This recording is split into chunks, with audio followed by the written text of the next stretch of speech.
बिस्मिल्लाहिर्रहमानिर्रहीम। फ़ल-फ़साहतु फ़िल-मुफ़रद क़द्दमल फ़साहत अलल बलागति लितवक़्क़ुफ़ि मारिफ़तिल बलागति अला मारिफ़तिल फ़साहति लिकौनिहा मअख़ूज़तुन फ़ी तारीफ़िहा सुम्मा क़द्दम फ़साहतल मुफ़रद अला फ़साहतिल कलाम वल मुतकल्लिम लितवक़्क़ुफ़िहिमा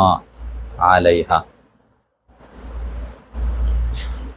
तीर दर्स की मंग तासी उवयल फसाहत और बलागत। बिया मु उवयल चे फसाहत द्री किस्म दे। फसाहत द मुफरद, फसाहत द कलाम, फसाहत द मुतकल्लिम। उस मातिन तारीफ कई द फसाहत द मुफरद या द फसाहत द कलीमी। न पदी मतन बांदे एतराज वारिदीगी, शारिह दागा एतराज जवाब कई। एतराज दसी वारिदीगी चे मख के जिक्र शो फसाहत और बलागत द्वाड़ा जिक्र शो। मातिन शुरू उकड़ा प तफसील द फसाहत के, द फसाहत मुक़द्दम क प बलागत बांदे। मोतरिज वहीदा वाली फसाहत मुक़द्दम क प बलागत। नो शारिह बतासु त उवई चे ददी वजह दादा चे मारिफत द बलागत चे त मारिफत पेजने दाग दा मारिफत मौकूफ दे तर मारिफत द फसाहत। चे फसाहत दी उ पेजन दनो बिया बलागत पेजने पोशवई ज़का अलता द बलागत तारीफ चे ता तकई नो द बलागत प तारीफ के ता लफ्ज़ द फसाहत हम जिक्र कई। न चे ता फसाहत मख की नहीं पेजंदले नो प तारीफ के लफ्ज़ द फसाहत राजी तब पे न पोएगी। खालिस वही जो पोई न शो पोई बशे। बलागतुल कलाम से तवई परुनी दर तवीली चे द बलागत जान ता तारीफ निश्ता, द फसाहत जान ता तारीफ निश्ता कना। द अक़साम तारीफुना बेके बलागतुल कलाम से तवीली की मुताबक़तुहु, मुताबक़त द कलाम दे मुक़्तज़ल हाल द मुक़्तज़ा द हाल सर मा फसाहतिही सर द फसाहत चे दा कलाम बा फसीहमी। नो गोरा द बलागतुल कलाम प तारीफ के लफ्ज़ द फसाहत रागले कने दे रागले। दा कलाम सर द दे चे फसीह खुबवी द फसाहत सर सर चे द मुक़्तज़ा द हाल सर मुवाफिक शी दी तवीली की कलामी बलीग। नो द बलागतुल कलाम प तारीफ के फसाहत जिक्र दे कने दे जिक्र दे। नो ज़के फसाहत मख के चे फसाहत उ पेजनी नो चे द बलागत तारीफ तवर शे फसाहत बदे तैयार पेजंदले न बागा उस्ताद और मुदरिस पाजाबे और न बा त टेंशन के प्रेवते। उस पर मसला पूछवई वहीदुल्ला दा वजह चे फसाहत द मख की प बलागत बांदे वले मारिफत द बलागत दा मौकूफ तर मारिफत द फसाहत। चे फसाहत पेजने नो प तारीफ द बलागत बाने ब पोश ज़के चे के लफ्ज़ द फसाहत राज चे मख की द पेजंदले प तारीफ प पोश औ कनो द पेजंदले प तारीफ न पोएगी। बिया मुअतरिज़ वही शमीनुल्लाह दलता खुद ज़ान खलास का शुक्र उबासा खो यो बल एतराज़म कोम द फसाहत खुदरी किस्मों कम कम कलीमे फसाहत द कलाम, फसाहत द मुतकल्लिम। पदी की बिया दा फसाहत द कलीमे मुक़द्दम का, फसाहत द मुफरद पछा द मुक़द्दम का, फसाहत द कलाम और द मुतकल्लिम दा वाली। नो बिया बदर तुम दा जवाब की चे फसाहत द कलाम और द मुतकल्लिम दा मौकूफ तर मारिफत द फसाहत द कलीमे। ज़के चे दागी प तारीफ के फसाहत द कलीमे बिया रागस्तले शे संगा फसाहत द कलाम तारीफ चिता से तमुसन्निफ कई नो सवई खुलूसुहु खाली वाले दे द दे कलाम मिन दुअफ़ तालीफ द ज़ुअफ़ तालीफ न द तनाफुर द कलिमात न द ताक़ीद न मा फसाहतिहा होई गई सर द फसाहत द कलिमात पे पोशवई दा हर एव कलिमा बेसी फसीह है।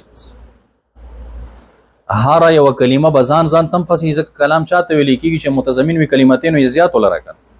کلام د کلمونو جوړي نو دا هر کلمه به فصیح د دې سره سره به څه شي وي ضعف طالب به پکې نه تنافر د کلماتو پکې نه او تاقید به پکې نه نو دلته بیا په تعریف د فصاحت د کلام کې څه شی راغی فصاحت د کلمې چې هر یو کلمه به فصیح وي نو چې کلمه فصیح دیني پیژندلی بیا په دې تعریف پوهیږي نه نو دغه وجه دا چې فصاحت د مفرد او د کلیم مقدم که په فصاحت د کلام او د متکلم خالص ته په پوښ خالص وي ته موږ ته وایي چې درس کې اعتراضات دا ښه شی نه دی او اوس دوه اعتراضات وکړه ما نه دي کړي ښه دا شارح په خپله د دې جوابات کړي نو ځکه مې درته وکړل خارج نه دي غوږ شي ورته فالفصاحة في المفرد فصاحت د مفرد فصاحت د کلمې متن دی کړه ستویل کېږي نو تعریف رستو را روان دي خلوصه من تنافر الحروف والغرابة ومخالفة القياس اللغوي خو شارح دلته د دې دوه اعتراضات او جوابات کوي فرمای قدم الفصاحة مخکې ک فصاحت علی البلاغه په بلاغت باندې ولی لتوقف معرفة البلاغة د وجه د موقوف کېدلو د معرفت د بلاغت چې معرفت د بلاغت موقوف چا پورې على معرفة الفصاحة په معرفت د فصاحت چې فصاحت او پیژنې نو بلاغت بیا پیژندلی شي ولی موقوف دی ورپورې لکونها د وجه د کېدلو د فصاحت نه ماخوذة فی تعریفها دا ماخوذ دی او راغستلی شوی دی په تعریف د بلاغت کې د بلاغت په تعریف کې التلفظ د فصاحت راغستلی شوی هغه ذکر کړی شوی چې مخکې ونه پیژنې بیا خو هلته نه پوهېږي نو دا وجه وخه دویم اعتراض جواب کوي فصاحت د مفرد دی ولې مخکې فصاحت د کلام او د متکلم دا غي وجه درته وایي ثم بیا قدم مخکې که فصاحت المفرد فصاحت د مفرد او د کلمې على فصاحت الكلام والمتكلم په فصاحت د کلام او د متکلم ولی لتوقفهما د وجه د موقوف کېدلو د دې دواړو چې فصاحت د کلام او د متکلم دی دا دواړه موقوف دي شا پورې علیها تر فصاحت د مفرد او کلمې پورې دا هغې پورې موقوف دي څنګه موقوف دي وضاحت مې درته وکړه چې فصاحت د کلام کې چې کله د فصاحت د کلام تعریف کوي نو په هغه تعریف کې راځي فصاحت د کلمې اوس متن د متن سره ولګوي فالفصاحة فی المفرد فصاحت د مفرد دا څه ته وایي خلوصه دا هو ضمیر شاته راجع دی شارح درته مرجع ذکر کوي خلوصه ای خلوص المفرد خالیواله د مفرد دی د څه شي نه من تنافر الحروف د تنافر د حروفونه والغرابة او د غرابت نه ومخالفة القياس اللغوي او د مخالفت د قیاس هسې قیاس چې لغوي دی امتیاز ګوله چې د دې دریونه کلمه خالی وي دې ته ویل کېږي فصاحت د کلمې د کومو دریونه تنافر د حروفونه د غرابت نه او د مخالفت القیاس نو دی خو درته وروستو بیا د تنافر او د غرابت او د مخالفت القیاس تعریف کوي خو تاسې به د سیم مختصر غونته ځان پوی کوي نو بیا به وروستو چې کله دی تعریفونه کوي نو تاسو ته به بیا پته لګي چې دا خو هماغه څیز دی چې مونږ پلاني درس کې ویلی کلمه چې ده د دې یو ماده پوه شوئ یوې هیئت او صورتي او یوې معناوي پوهیږئ کلمې څه شی وي یوې ماده او بلې صورتي شکل او صورت او هیئت او بلې معناوي معنا مثلا ضربه دا کلمه ده کنه کلمه څه ته وایي لمعنى مفرد سو قسمه ده کم ضربه پکې کم یو ده ضربه فعل نه کنه فعل کلمه یې کنه اوس د ضربه چې د یو ماده د ماده څه ته ویل کېږي هغه حروف چې دا تینه جوړه شوې ده پوهېږئ هغه حروف چې دا تینه جوړه شوې ده دا تینه څه شی ده جوړه شوې ده هغه دا دي که نه دي څه شي نه جوړه ده یو پکې را ده او بل پکې با ده او بل پکې دوات دا یې ماده شوه ښه یوې صورت او هیئت دی چې دا ماده ته راواخلي او د دې نه اوس ته کلمه جوړوي چې کلمه جوړوي بیا خو به حروفو ته ترتیب ورکوي که نو ترتیب یې ورته څنګه ورکړه اول دواد بیا را او بیا با دا صورت او هیئت د کلمې شو او یوې بیا معنا ده ضربه معنا څه شی دي وهل اوس په څه ناڅه پوه شوئ که پوه نه شوئ وحید الله اوس راځه کله چې د دې کلمې او د مفرد په دې ماده کې نقصانی څه شي کې ماده کې نقصانی دې ته تنافر د حروف وایي دې ته څه وایي تنافر د حروف اوس پې پوه شوئ دا تنافر د حروفو څه ته ویل کېږي چې د دې کلمې په ماده کې نقصانی د څه نه چې جوړه د نقصان په دې کې او که چرته په صورت کې نقصانو دې ته بیا مخالفت القیاس پې پوه شوئ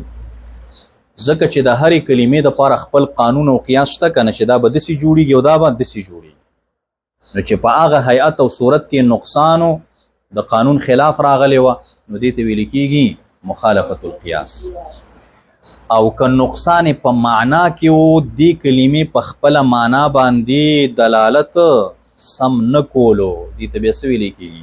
غرابت دا تقریر بېنظیر مو ذهن کې کېناسته دا به ګوره زه ځای په ځای درته وایم چې ما تاسو ته ویلي وو چې په ماده کې نقصان یو دې ته تنافر وایي وګوره ماده کې نقصان شته او که نشته تاسو به بالکل ماده کې خو نقصان راغلی پوهېږئ که نه دی درته تنافر د حروفو تعریف چې کم کوي هغې نه دا نه فهمیږي ښه دا خارجي یاد کوي د ځان سره او چې کله په صورت کې نقصان دي ته ویل کېږي مخالفت القیاس بیا به هلته زه درته ښیم د چې کوم مثال پیش کړي مخالفت القیاس نو زه به درته وایم ګوره نقصان په څه کې دی تا ته به خپله پته لګي چې په هیئت او صورت کې نقصان راغلی ځکه ورته مخالفت القیاس وایي تعریف یې دی بیا خپله کوي ځان ته او چې کله په معنا کې نقصانی معنا کې نقصان دا معنا چې دا کلمه په هغه خپله معنا باندې دلالت کولو کې خفي وي ښه یو خو مونږ او تاسو ته خو ضربه څه ښکاري په خپله معنا باندې دلالت کولو کې خفي ښکاري چې ضربه به څه معنا وي دا په نسبت سره عربانو ته عربي دی خپل زبان دی د هغې باوجود یو کلمه داسې راغله هغې ته چې هغه په معنا نه پوهېږي نو دې ته ویل کېږي معنا کې نقصان دې ته بیا څه وایي غرابت اوس پې پوه شوئ اوس راځئ ګورئ ورته فالفصاحة فی المفرد خلوصه فصاحت د کلمې څه ته ویلی کېږي خلوصه